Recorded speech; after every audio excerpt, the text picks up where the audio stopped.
विद्यार्थी मित्रांनो, गेल्या अनेक तासिकेपासून 27 जुलैपासून आपण आंतरराष्ट्रीय संबंध हा पेपर 6वा पेपर अभ्यासण्यासाठी घेतलेला होता.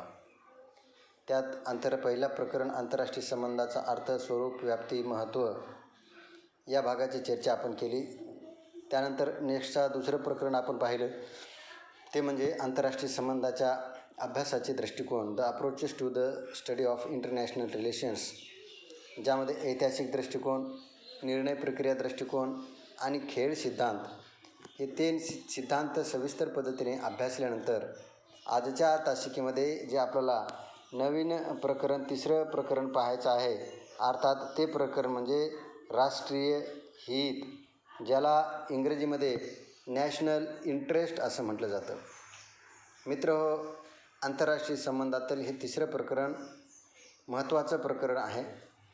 आंतरराष्ट्रीय व्यवस्थेला आकार देण्यामध्ये आणि आंतरराष्ट्रीय व्यवस्थेचं सूक्ष्म पद्धतीनं अभ्यास करून योग्य दिशेने वाटचाल करण्यासाठी आंतरराष्ट्रीय संबंधातील राष्ट्रीय हित, नॅशनल इंटरेस्ट ही संकल्पना अत्यंत महत्त्वाची आहे. आजच्या तासिकेमध्ये आपण आंतरराष्ट्रीय हित, नॅशनल इंटरेस्ट म्हणजे काय, त्याची प्रस्तावना, राष्ट्रीय हिताचा अर्थ, 3 वेगवेगळ्या विचारवंतांनी केलेल्या व्याख्या आणि एकूणच राष्ट्रीय हित आणि आंतरराष्ट्रीय संबंध याच्यातला काय संबंध असतो इत्यादी अनुषंगानं आपल्याला विचारविनिमय करावयाचा आहे. मित्रहो, राष्ट्रीय उद्दिष्टे साध्य करण्याचं एक महत्त्वाचं माध्यम म्हणून नॅशनल इंटरेस्टकडे, राष्ट्रीय हिताकडे पाहिले जातं. राष्ट्रीय हित ही संकल्पना एवढी महत्त्वाची आहे की या संकल्पनेच्या माध्यमातून प्रामुख्याने देशाला आपल्या प्रगतीपथाकडे जाता येतं. एवढा महत्त्वाचा भाग या नॅशनल इंटरेस्टमध्ये, राष्ट्रीय हितामध्ये सामावलेला असतो. राष्ट्रीय सत्तेची आंतरराष्ट्रीय राजकारणावर एक प्रभाव पाडण्याचं एक महत्त्वाचं माध्यम म्हणून राष्ट्रीय हिताकडे पाहिलं जातं. मित्रहो, राष्ट्रीय हित हे जवळपास सर्वच राष्ट्रांचं हित असतं. बरेच राष्ट्र, मगाशी तुम्हाला म्हणालो की बरेच राष्ट्र राष्ट्रीय हित साध्य करण्याच्या प्रयत्नासाठी अविरतपणे धडपडत असतात. त्याच पद्धतीनं, त्याच धर्तीवर आंतरराष्ट्रीय क्षेत्रात प्रत्येक राष्ट्र, प्रत्येक देश आपलं हित साध्य करून निश्चित अशा प्रकारचं उद्दिष्टे साध्य करण्याचा प्रयत्न केला जातो. आता आंतरराष्ट्रीय राजकारणावर प्रभाव पडण्याचं एक महत्त्वाचं माध्यम म्हणून राष्ट्रीय हिताकडे पाहिलं जातं. मित्रहो, कुठलाही देश असो, श्रीमंत असो, गरीब असो, परंतु जे स्वतंत्र अशा प्रकारचं राष्ट्र आहे, सार्वभौम अशा प्रकारचं राष्ट्र आहे, त्या राष्ट्राकडे मात्र अशा प्रकारच्या राष्ट्रीय हिताकडे लक्ष द्यावं लागतं. प्रत्येक देश राष्ट्रीय हित जोपासण्याचा प्रयत्न करत असते. म्हणून राष्ट्रीय सत्तेची, राष्ट्रीय हिताची कधीही निर्मिती करता येत नाही, तर ती आपोआपच होत असते, असंही काही विचारवंताचं म्हणणं आहे. काही विचारवंत म्हणतात की राष्ट्रीय हित हे चांगलं, योग्य, उचित असेल तर त्या देशाला प्रगतीच्या दिशेने वाटचाल करायला मदत होते, अशा प्रकारचं प्रतिपादन त्यांनी केलेलं आहे. आता आंतरराष्ट्रीय संबंधामध्ये राष्ट्रीय हित ही संकल्पना पूर्णतः नवीन आहे का? अगदी प्राचीन कालखंडापासून राष्ट्रीय हित साध्य करण्याचा प्रयत्न अनेक विचारवंतांच्या माध्यमातून झालेला आहे. मला सांगावंसं वाटतं की कौटिल्याचा अर्थशास्त्र असेल, निकोलो मॅकियावेलीचा द प्रिन्स नावाचा ग्रंथ असेल, या ग्रंथामध्ये अगदी प्राचीन कालखंडापासून, मध्ययुगीन कालखंडापासून ते अलीकडील आधुनिक कालखंडापर्यंत राष्ट्रीय हित या संकल्पनेचं सार आणि अस्तित्व आपल्याला असल्याचं दिसून येतं. आज जरी स्पष्ट पद्धतीने राष्ट्रीय हित अशा प्रकारचा शब्दप्रयोग केलेला असला तरी प्राचीन कालखंडामध्ये सुद्धा अशा प्रकारचं हित होतं. त्याचं तुम्हाला एक उदाहरण मी देऊ इच्छितो.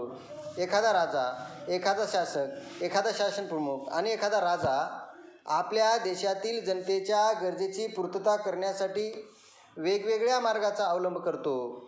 पर्यायानं इतर राष्ट्रासोबतचे व्यावहारिक संबंध सुधारित करतो आणि आपला देश आणि आपली राष्ट्र कसं प्रगती करेल या दृष्टीनं सतत त्याची पावलं उचलली जातात. तशा पद्धतीचं डोळस पद्धतीने वावरलं जातं. यालाच आपण राष्ट्रीय हित म्हणू. जो देश स्वतंत्र आहे, जो देश सार्वभौम आहे, ज्या देशामध्ये सशक्त अशा प्रकारचं शासन आहे, अशा प्रत्येक देशाच्या शासन व्यवस्थेमध्ये अशा प्रकारचं नॅशनल इंटरेस्ट, राष्ट्रीय हित जपण्याचा प्रयत्न केला जातो. उदाहरणार्थ भारताचा जर आपण विचार केला तर 2021 साली भारतासह संपूर्ण जगामध्ये कोविड-19 सारख्या भयंकर साथीच्या रोगाने ग्रासलेला आहे. आणि अशाही परिस्थितीमध्ये एकीकडे आरोग्याचे प्रश्न भेडसावत असताना दुसरीकडे भारताची अर्थव्यवस्था, भारताची लष्करी क्षमता, औद्योगिक क्षमता कशी विकसित होईल इत्यादी दृष्टीने प्रामुख्याने प्रयत्न विद्यमान पंतप्रधानाचे होत असतात. तसंच अमेरिकेच्या संदर्भात आहे, तसंच रशियाच्या संदर्भात आहे, पाकिस्तानच्या संदर्भात आहे, फ्रान्सच्या संदर्भात आहे. सांगायचा उद्देश असा आहे की राष्ट्रीय हित ही संकल्पना प्रत्येकाच्या अस्तित्वाशी, प्रत्येकाच्या जडणघडणीशी राष्ट्राच्या अत्यंत निगडीत असते. म्हणून या संकल्पनेला आंतरराष्ट्रीय संबंधामध्ये फार महत्त्व आहे. राष्ट्रीय हित याचा अर्थ राष्ट्रीय स्वार्थ असा नाही. आपण आपल्या देशाचं हित साधत असताना, आपण आपल्या देशाची इंटरेस्ट जोपासत असताना इतर देशांचं नुकसान जास्त होणार नाही याचीही खबरदारी जर घेतली तर खऱ्या अर्थाने त्याला राष्ट्रीय हित म्हणता येईल, आणि त्या राष्ट्रीय शोषण करण्याची प्रवृत्ती असं म्हणता येईल. हे मात्र प्रामुख्याने यामध्ये आपण लक्षात घेतलं पाहिजे. राष्ट्रीय हितामध्ये साम्राज्यवादाला स्थान नाही, राष्ट्रीय हितामध्ये शोषणाच्या प्रवृत्तीला स्थान नाही. म्हणून मार्गेंथोसारख्या अभ्यासकांनी असं सांगितलेलं आहे की त्याने आपल्या द पॉलिटिक्स अमॉंग नेशन्स नावाच्या ग्रंथामध्ये राष्ट्रीय शक्ती अशा प्रकारचा उल्लेख पहिल्यांदा केलेला आहे. स्वातंत्र्य, सार्वभौमत्व टिकवण्यासाठी हित पण महत्त्वाचे असते असाही त्यांनी सूर लगावलेला आहे. राष्ट्रीय हितामध्ये देशाचं प्रतिबिंब उमटलेलं असतं. कुठल्या देशाचं हित दहशतवाद पसरवणार आहे, उदाहरणार्थ पाकिस्तान. कुठल्या देशाचं हित साम्राज्यवाद पसरवणार आहे, उदाहरणार्थ चीन आणि ब्रिटन. कुठल्या देशाचे हित शांतताचं समर्थन करणार आहे. जगा आणि जगुद्याचं धोरण भारतासारख्या देशाने स्वीकारलेलं आहे. अर्थात यावरून त्या देशाच्या राष्ट्रीय हिताच्या संकल्पनेवरून, स्वरूपावरून त्या देशाचा प्रतिबिंबत्व त्या ठिकाणी आंतरराष्ट्रीय राजकारणामध्ये उमटत असतं. म्हणून राष्ट्रीय हितात देशाचं प्रतिबिंबत्व ठळक पद्धतीने उमटत असतं. राष्ट्रीय हित संकल्पना अगदी प्राचीन काळापासून आहे असं मी म्हणालो. 16व्या शतकापासून या शब्दाचा प्रामुख्याने उपयोग होऊ लागलेला आहे. आणि प्रत्येक राष्ट्र आपले हित साधत असताना आंतरराष्ट्रीय संबंध मात्र प्रस्थापित करत असते असं त्यांनी सांगितलं आहे.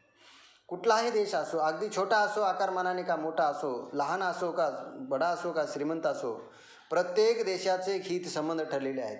उदाहरणार्थ भारताच्या हितसंबंधाचा विचार केला तर भारताची हितसंबंधे जगा आणि जगुद्या आणि शांततेच्या धोरणावर अवलंबून आहेत. पाकिस्तानचे हितसंबंध जर आपण पाहिले तर दहशतवादाच्या माध्यमातून आपलं कसं सार्वभौमत्व विकसित करू ही त्यांची भूमिका आहे.